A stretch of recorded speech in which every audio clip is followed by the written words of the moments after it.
All right. It is 11:20, so we'll go ahead and get started. So this session is called, Is This for a Grade?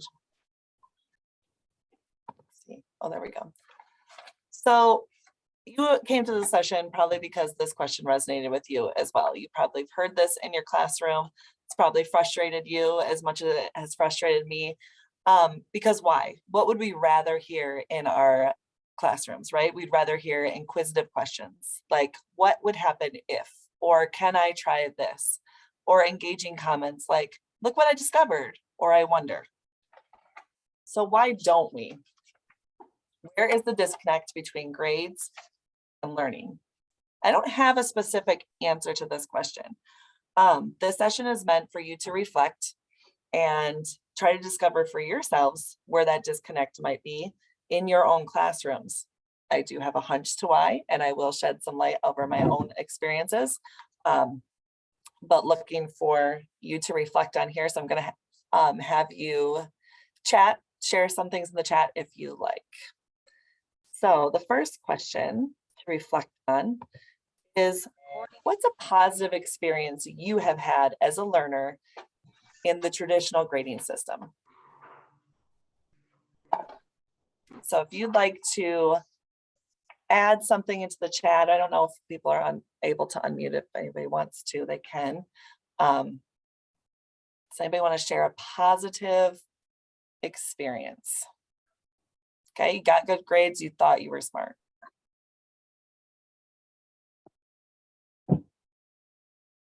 Feels like a reward. Mom loves the A's.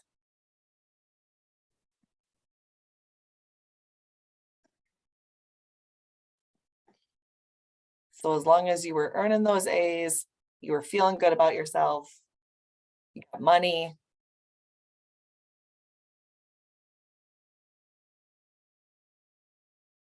On the flip side, what's a negative experience? Whoops.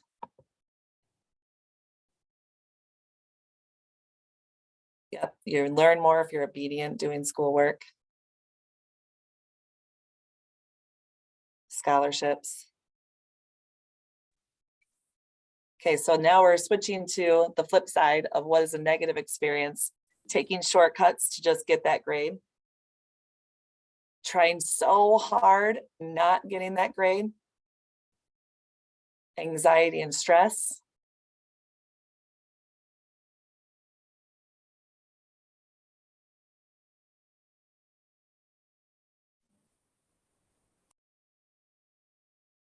Right, getting a C and then being grounded because you always had good grades, and then suddenly you're struggling in one class, and now you've got this label that you're being lazy. Student progress wasn't discussed.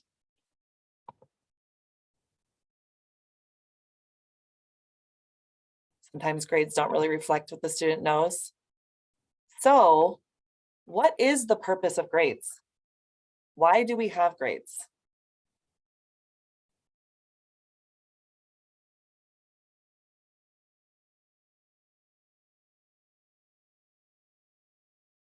A legal document.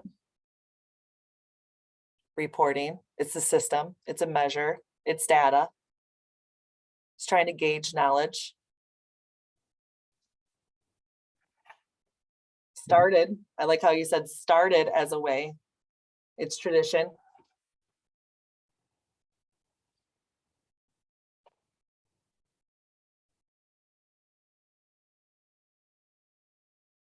So do educators and students have the same perspective of the purpose of grades? No, there's a valley between those. I like that, a valley. There's definitely that separation. Yep. So I see a lot of agreement in the chat. We're saying no, definitely educators and students do not have the same purpose of a grade. Not even an agreement among educators. Exactly.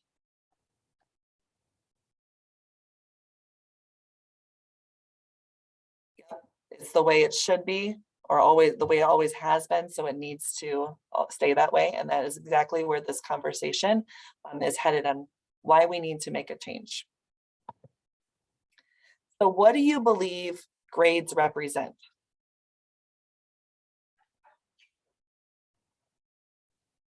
We've said that it should be a measure to gauge knowledge, but what is it ultimately representing?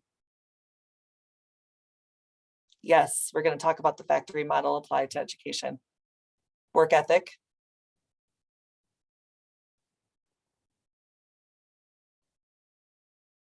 What we memorize, hopefully understanding. It's supposed to show what a student learns, but compliance, proximity to standards, some comparison among students. To me, this is so subjective. To me, grades are so subjective. I was trying to figure out a way to type this and couldn't figure it out. But to me, grading is so subjective. You know, does that student work really hard? Do they try really hard? Do they do all their work? Okay, great. Then we'll give them an A. But do they actually know the stuff? Have they learned it? No. So do you give them an A or do you give them an F? Do you fail a student because they don't understand? Or do you give them an A because they do all the work and try really hard? Mhm. So I think that's Right. kind of where grades represent. It's just very subjective. Right, and Trish is saying it's true reflection of, oh, I just lost it, upon their understanding or efforts. So which is it, right? Sometimes we can't tell. So my last reflection before we get into some discussion is, do grades motivate learning?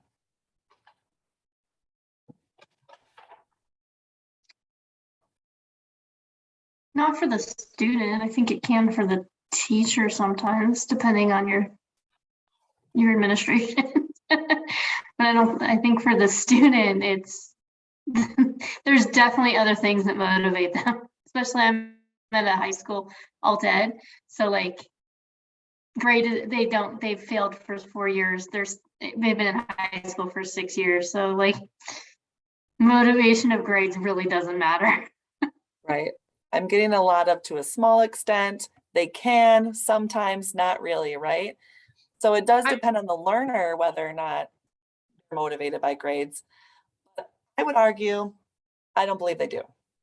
So I don't believe grades motivate student learning, which is why the question, is this for a grade, is constantly spoken in classrooms. I was frustrated with this question a lot. And also the question, can I retake this even before they took the test, right? These constant questions, they were driving me crazy, especially in like 2020 when I had some assessments that I was just trying to gauge where they're at because I can't see their work, right? So I wasn't even going to grade it. I just wanted them to answer so I knew what they were comprehending. And that was that constant question. But then I came to the conclusion that this question isn't being asked because students are trying to get out of work. They're not saying, I don't want to do this if it's not for a grade, which is what I was assuming, right? I came to realize, like somebody said, they got grounded for their C. Kids are constantly calculating, how is this going to affect my grade? I just got done being grounded for that C I have in math. I didn't know this class was going to give me a quiz. How is that going to affect it, right? They are constantly trying to calculate their grade.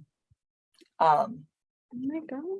So how many of you have calculated a grade and decided you didn't even need to pass a final exam to get the grade you wanted in school? So grading game, that's what the system has made. We said it started as a measure of student growth. It started as something, this is the system we're in, but what have we created? We've created a grading game. So my background here, I was a fifth grade teacher for 12 years and then moved into Leeds STEM Academy where we were using proficiency-based grading. And I was totally on board with this. I just actually found this chart the other day.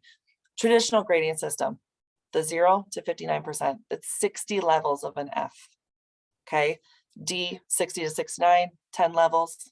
Okay, so that's why the minimum grading, minimum F makes sense. We are making equal parts, right? 10, 10, 10, and 10. We're not rewarding kids for doing nothing. We're just raising it so that if they did nothing, their base would be 50. I know a lot of people struggle with that concept. We're giving them half credit just for doing nothing. Well, think about it as 0 to 10 then is an F, and 11 to 20 is a D, and so on. And we only did 50 as a whole. We would be okay with that, right? So we just have to switch how we're thinking. We did proficiency-based grading. That's the 4-point scale where everything is just equal, 1, 1, 1, and 1. Okay, so we're kind of taking the subjectiveness out of it for each assignment when we put it all together. So I started at that school. We did proficiency-based grading. We introduced it to our students as your emergent, developing, proficient, exemplary. Emergent, I like to explain as like a hotel pool. You're on the steps, right? You're holding onto the railing. You might still be wearing your floaties. You're dipping your toe in the water. You need help. Someone is trying to coax you off those stairs. They're trying to get you into the water. You are just emerging into the content. That's a 1. That's a D. Okay. Developing, you're comfortable in that shallow end. You can practice your skills all day long. You're doing pretty well, but you're not going to venture into the deep end. You're developing. You're a 2. Proficient, level 3. You can swim across that whole pool. You can do whatever, right? Might have to be up the side every now and then in case, but you don't need help. You're good. That's a 3. You're proficient. A 4. Now you can do backflips. You can go dive for the, not the noodles, but the rings. You can jump off the diving board if they had one. So you are going above and beyond, and you might even be able to go to that shallow end and help somebody else perfect their skills, right? That's exemplary. That's a level 4. So that's what we did at my school. And I was talking to a group of 8th graders the first year that they implemented this, and they hated this. No, just give me back the regular scale. Give me the percentage that I need to earn or the points I need to earn, right? Because they're used to the game. They want to know, what are the points? And I gave them this whole analogy again. I said, what if I told you and explained it this way? And they said, well, some teachers, do we have to hold our breath for 10 seconds or 1 minute? Like, what's a 4? It wasn't clear. So that kind of perplexed me a little bit. So now we have an even scale, but we're still not clearly articulating what a student needs to get to earn those things, right? We weren't being transparent. So then a couple summers, I think the summer of 2020, my principal, 2021, sorry, my principal sent me an article about an ungraded classroom. And I kind of joked, I said, so what, can I pilot this next year? So then next year came around and I was getting started for the school year. And I remembered about the ungraded classroom. And so I asked him if that offer was still there, if I could pilot it. And so I did. So I introduced to my students an ungraded classroom. I took the grades off the table. Now, we couldn't completely do that. Some of us are in Clark County, right, sitting here. Some of us were just in the state of Nevada. We still have to report something. We can't go completely gradeless. But I could do 1 grade for the quarter and the semester, okay? So I introduced it to my students completely honestly. I told them I was trying something new. I told them I wasn't the only one doing this. There was a whole hashtag ungraded on Twitter, okay? So there was other people. It wasn't just my crazy idea. I asked them how they felt about it. I got a lot of those same answers you said about, I think we'd be less anxious. I think we'd be less stressed, right? And I promised them that they would not be shocked at a grade, that we would come to the grade together. I did read the letter that I was sending home, and I made promises to parents as well. We'll talk about that in a minute. Throughout this, I was constantly checking in with my students, asking them how they were thinking about the ungraded classroom. How were we tracking learning?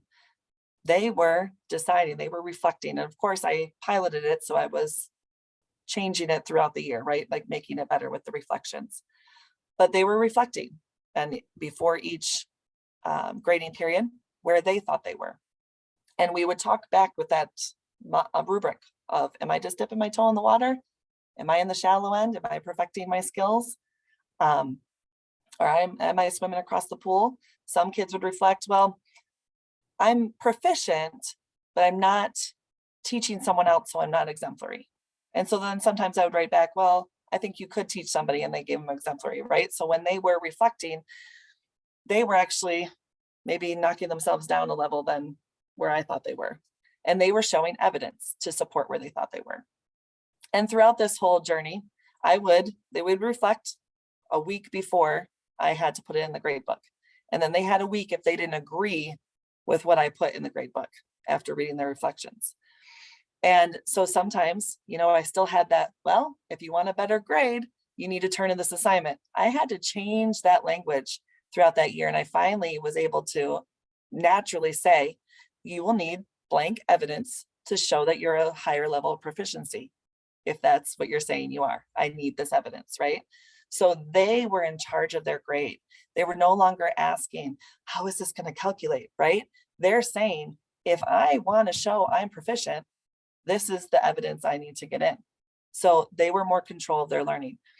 We read the book, and the book was on the last slide, Ungraded and Hacking Assessment.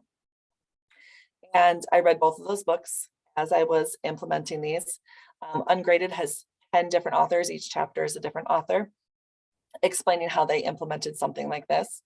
And Hacking Assessment just shows different ways of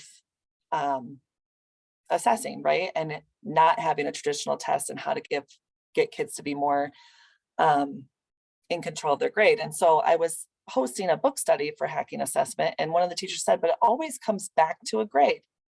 And so I thought about that, and I said, you're right, it does. But the difference is the students are in control of that grade versus the surprise of how many points is this going to be worth, that kind of thing. So as my students were going through this process and I was checking in with them, one of the my reflections, I put, what are you learning from an ungraded classroom? So these next few slides are what my students have reported that they learned through this process. And I have left, lowercase i's, that's on purpose. It's completely copied and pasted from what they wrote. So one student wrote, I've learned that having an ungraded classroom teaches me that I need to be responsible and keep things in order. I've heard the argument that we need grades to teach responsibility. And here's a student reporting that without grades, they're learning they need to be responsible and they need to keep things in order so that they have that evidence. I learned that I am a lot more free with how I work in the class. I don't have the pressure on my shoulders of having to worry about my grade dropping as much as I worry about it in my other classes. This leads me to believe that that question, is this for a grade, is because they're worrying about where is my grade going to fluctuate. So they're no longer focused on what they're learning. They're focused on how many points they need to earn. Knowing that I won't see the grade throughout the course until the end relieves the anxiety and stress of potentially failing. Sometimes overthinking stuff can mess up one's performance. I think, and I think I've seen this in my classroom, the students who aren't doing anything because they would rather say they didn't try it and failed, rather than I tried my best and I still failed. When I am allowed to move at my own pace, I do much better. I still had standards. I still had tasks. I still had things we wanted to get done in the quarter. But I was loose on deadlines. They knew where they were going. As long as they're working and making that progress, they were working at their own pace.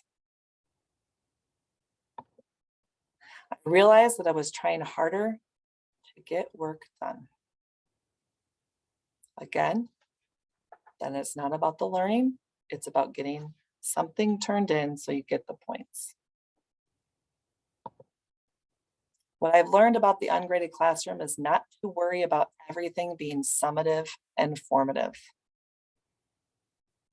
I feel like this one really hits home, especially in the argument of now the kids aren't doing this because they know formative isn't worth any points. So they're focused on the summative. Why do they even know it needs to be formative or summative? Why can't they just be doing the test because it's part of the learning? Notice that I learned more because I tried different things. This is a student who was always exemplary. No matter what I threw at him, he got it done like this. So he was one of those high flyers. So he didn't just stop and I'm done with this. He explored more. He tried new things. He pushed himself farther. So this isn't just for the kids who might not be trying. This isn't just for the kids who need that extra time. This is also for the kids who say, I've topped out. I don't need to do anything else. I have the A. So is it possible grades restrict learning because students are afraid to do something wrong, and so they don't try something that could expand their learning? We want students to have a growth mindset. We understand that making mistakes is a part of learning. But are we communicating that with our current grading system?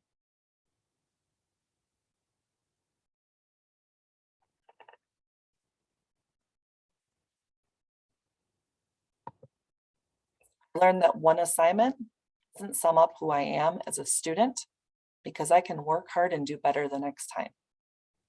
Instead of that one assignment dropping the grade and a student feeling defeated, they got feedback and were able to push themselves to learn and raise up their level of proficiency. So shouldn't this be the ultimate goal? Students motivated to try harder next time? Again, does our traditional grading system encourage or discourage this type of thinking?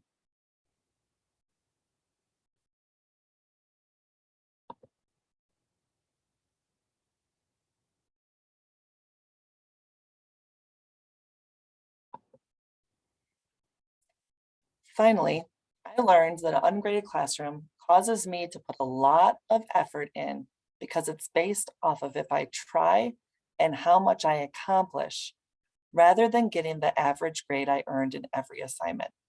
In my other classes, I can, not saying I do, miss other assignments, but the other assignments are good enough for an A. In here, I have to do all of the work in order to get the A, since it's based on something else. That something else is simply evidence. Show me how you know this. It's still assignments. It's still what we were doing. It's just not that constant up and down of that average. There was still feedback, right? I'm looking to me. How can we restructure our classrooms so students aren't just calculating how that assignment or task will affect their grade, but rather flip the focus back on learning? I read in the chat, someone said, I really need to think about this. I'm thinking this person is thinking it's a lot of work on them. So this year, my CTE group of student or teachers have piloted this. It is sort of like a portfolio. So they took ungraded out of it and are calling it an untraditional tracking of learning. Okay, so that we have that evidence. So we could completely take that graded piece out of it. And so they're restructuring. I'm sorry, I lost my train of thought for the work. Sorry, I was Miss Cook there. So one teacher did say, oh, all of this reflection it's just, I'm overwhelmed. I'm meeting with these students. They're reflecting. I'm doing, interviews with them. And I stopped her and I said, but are you taking any work home? And she's like, no, I'm doing everything in the class. I said, exactly. It seems like a lot of work, but it's flipping the work where the learning is taking place instead of taking things home and giving feedback on pieces of work that those students are not reading. They're not going back and looking at your feedback. But when you free yourself up to walk around and give instant feedback in the moment without thinking, I got to get this in for a grade, I have to track this in that grade book. Now your work has flipped to during school hours and their focus has flipped to the learning. So recently I read this book, Grading for Equity. This just blew my mind. This book looks like a textbook, but I read it in a weekend. It doesn't read like a textbook. But this gave me eye-opening evidence on the evidence is on the grading software, but the history of grades. Someone mentioned earlier the factory and how, and this talks about it in this book, how grades came out because of the Industrial Revolution. And we were pushing students into, we need you to do this task. We're going to push you in this pathway. We need you for this. We're putting you in this pathway, right? And that's where everything started. But we were looking for factory workers. We weren't looking for out of the box thinkers. Our world has changed, so our system needs to change. This also had a very good evidence on our grading software and the math involved in calculating the grades. I have said when we were introducing proficiency-based grading for teachers who were still reluctant and couldn't quite figure out how they were going to work this through, I said, you need to take the math out of it. It doesn't need to be because they earned 9 out of 10 of the questions correctly, get a 90%, okay? Take the math out of it and make it make sense. And so in this book, now this isn't an example from the book did explain how 2 students in 2 separate classrooms earning the exact same thing could get a different grade, or because one student, it was so heavy on effort put into the grade book that another student could do no effort in the classroom, pass the test, and get the same exact grade as someone who was failing the test and putting in a lot of effort on the homework and things like that. So we have to make sure we understand what our grade book is saying. This right here is an example of how if we just put points in the grade book, 8 out of 10, 10 out of 10, etc., versus if we reported it as percentages. The difference here, is 3 percentage points. So the exact same grades, if I were to put them in the grade book as a percentage versus points. So we have to make our grade books make sense too, to make sure we are accurately reporting our grades, which is why proficiency-based, everything's 4 points. You're in a 1, 2, 3, or 4.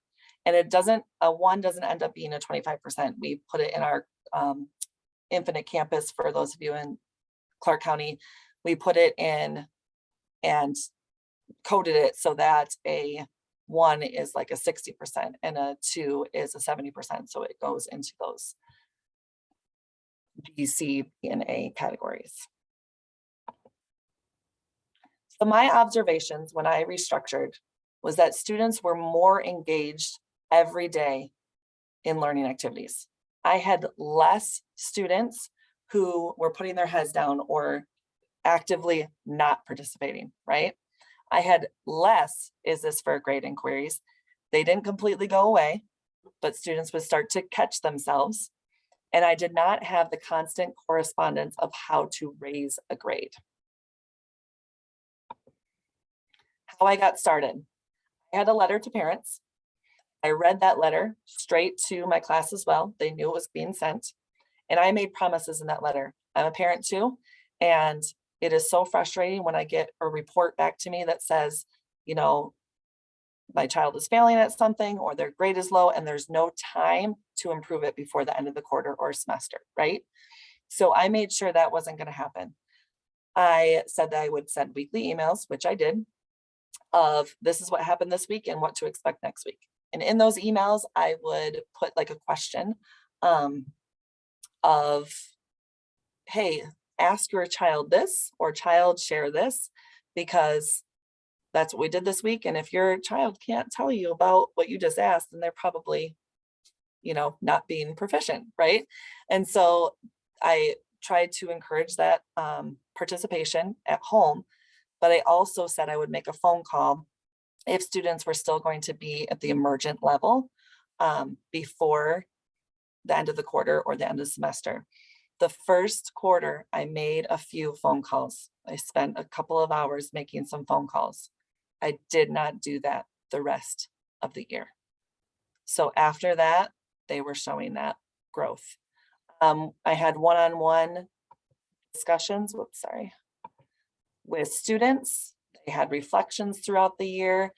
So it was a constant communication and record keeping on my part too, so that if a parent came back and said, well, why are they only proficient? Why didn't they get that A of exemplary? I can have my evidence too, but also here's what your child reflected. So this is also what they believed they were, right? Instead of this is what I gave them, this is what we both agreed that they earned. So tracking learning. I kept a checklist and the reflections. Digital portfolios is another way. I'll quickly plug something new that I can't really talk much about, but Spaces EDU. We just found out about that during the conference in September, Nevada Side Conference. And so 4 of our teachers are piloting this. It's kind of if Google Classroom and Facebook like married. The kids love it, and it is able to track portfolios for them. It also tracks, if you want to post a question and you want kids to respond, you can filter that and see, oh, did Sandra answer? Oh, here's all of Sandra's things, right? Where Google Classroom, we were always like, check if we wanted to do that. So if you want to check something like that out, there's a free component of that. But digital portfolios, absolutely. This ungraded book here gives like 10 different ways to possibly work this system in your classroom. Something to ponder before I kind of wrap it up and open it up for discussion. I have learned that it is easy to get a good grade. All you have to do is have good evidence on why you deserve that grade and make sure all your work is completed. Isn't that what we want? We want our kids to finish all their work and have evidence that they learned. I learned to not worry about my grade, to just worry about getting the work done and learning. Our action steps. We need to recalibrate our grade books. We need to remember the purpose of grades. We need to be confident in our practices so that we can clearly communicate what emerging, developing, proficient, exemplary look like in our content areas. And we need to remember that just because it has always been done that way does not mean that is the way it needs to be done. So this will be linked in the chat. This is just resources for you. Like I said, there's a whole community on Facebook, and they do some virtual conferences right there on Facebook, or I'm sorry, Twitter. It's called #ungraded. Here's my letter to the parents. If you want to look at that, my CTE team this year kind of changed that all up to not be ungraded, but untraditional tracking of learning. I have an article here linked that myself and my former principal wrote together. And then there's a new podcast out called Growth Over Grades. There's 9 episodes out right now, I think, and it's just encourages the same conversation. And then the 3 books that I have been reading about with all of this as well. Do you have any questions, comments, concerns?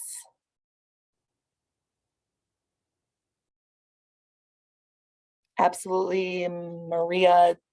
The academically low students are more willing to try if not for a grade.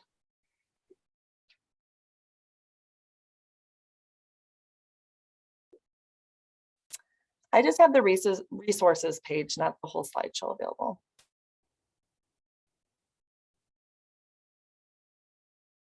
Is it okay if I ask a question? Yes. Like in my district at our schools, we're expected to have like one grade like per subject in every single week and all that. Like how does the like I'm in a public school. Like how do you go about kind of like melding those expectations in with this type of not grading, but you know what I mean? I do. I would say, first and foremost, that's too bad. That's what's mandated, right?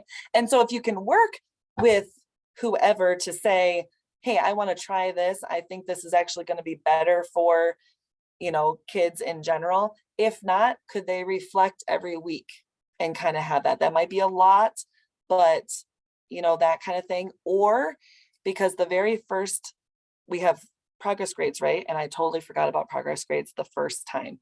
And so I just gave a quick ES or N for progress. So that could always change, right? And I didn't let the E be 100%, because if it was just where they're at right now, 100% gave them a false sense of security, right? So I gave them a 60 for emerging basically, or developing so I just knocked it down one for that progress. And so is that something you could have in each week to just be showing their progress? I'm not sure. But and you can always email me or something. We can always be brainstorming. I would love it. I love nothing more than to talk about this topic. Thank you. What kind of reaction have you gotten from parents because in my district, we're kind of trying to switch over to, more, they're calling it standards-based grading, but same thing, proficiency. I call it success criteria. I don't like performance scales or whatever. I want my kids to say, okay, this is what I can do, so this is where I am, instead of I can only do this, so this is where I am. Right. But this is what I can do. So I think, but it still relates. They're saying, okay, well, if they're a 1, then they have a D.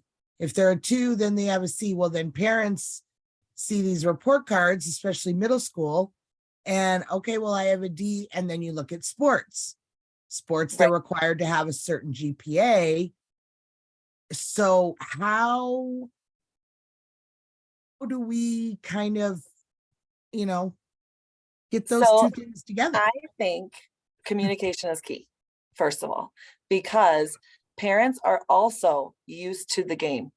Okay, I'm guilty currently with my high school saying you need to get this assignment in because it's worth more points. Right. Because he likes to not play the game. So it doesn't have good grades, right? So I think communication is key. Here's what we have, parents. This is how they can get here, so that it's transparent. So they aren't like, oh, well, we can't get past a D or we can't get past a C, right? So just keeping that, here's the rubric, here is what your student needs to strive for. I think that is what is key. And then hopefully in the near future, I'm thinking like hopefully in the next 5 years, you don't have those grade equivalences. If we're going to go to proficiency based, we can't have an old system and a new system trying to work together. And then how do we deal with the GPA that's required for sports? So, I mean, yeah. I mean, if they're a level 1 because, they're struggling, but they're doing it, they're trying, they're working at it, but they're still, at a developing level. Well, and a development should be it's gonna look like they're a D or a C or whatever. Right. And, so if they don't have the GPA that they need, do we fudge it a little so that, okay, they're working really hard? I don't think you fudge it. I think a C for most sports, you should be able to have a C, and working really hard and developing your skills is that C. So I think that still fits in. I've heard a lot of arguments about like, college won't do this or things like that. A lot of these books reference some colleges who are doing different things. Okay, cool. So I think the changes are taking place. It's going to take some time to try to do, like, I want to do this, but the system is telling me this, and how do I try to marry the two? Right. Okay, great. Okay, Thank you. Okay, can I jump in for a second? My son's college, ungraded, they have never had grades. It's a very small liberal arts college, but so it's out there and it's doable at all levels. Yeah, and I just want to point out, Sandra said, thank you for your time. Definitely gives you something to think about. And that's exactly what I want that session to be. It's just pondering and thinking about our practices, because something's got to change. Our world is not what it was when grades came out. Percentages, even GPAs, even ACT scores, those were all started with more of a monetary, people, their businesses, right? Like, oh, now I have a software, now I have a test that goes with this curriculum, and people making money. We've got to think about, what do we want our students to be?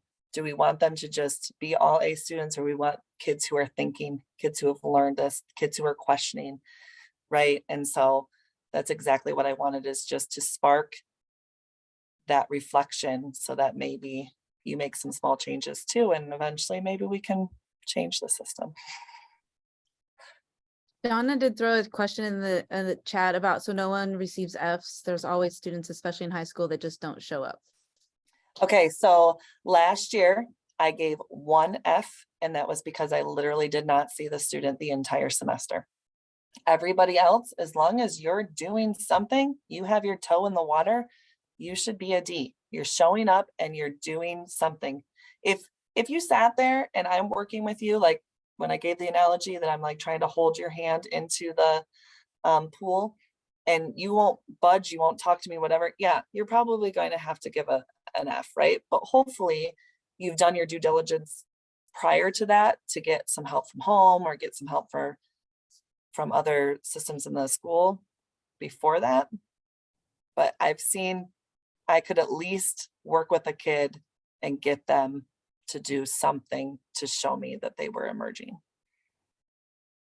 So if I'm hearing it right, so if they're showing up and doing something, even if it's not necessarily correct, they should get more than an F. They should be getting a D. I Mhm. like it. I like it, because I have several students this year. I mean, it's really sad. I have a 9-year-old, second grade. Bless his heart, he's still working on letter recognition, but he shows up every day and he gives it everything he has. So Okay. he's emerging in the content. He is dipping his Yeah. toe. He's trying. He showed up to the pool, right? He's trying. And even to flip, the minimum F and things like that. And I know that's kind of a hot topic, so I don't need to get into it. But when you say, well, they got a 50% on that test, like they earned it. Okay. So instead of saying they only knew half, they knew half. Why are we failing when they knew half of the content? So if we're restructuring our assessments appropriately, we can say to ourselves, they know half of this content. Why is that failing? Why is that not developing? Right? And it's not because we're ingrained with the math. Take the math out of it. This kid knew half of what I asked them to know. They're developing their skills. Does that make sense?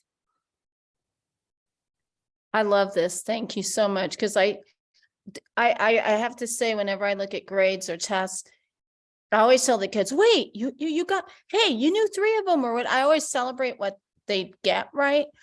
I just feel that there's no level where you can actually reward the effort, the sense that the child is there really giving their best. So I really like that idea of rewarding and showing, hey, yeah, he may be here, but look at what he did learn, Yeah. So thank you. All Thank right, I'm gonna so stop much. the recording real quick.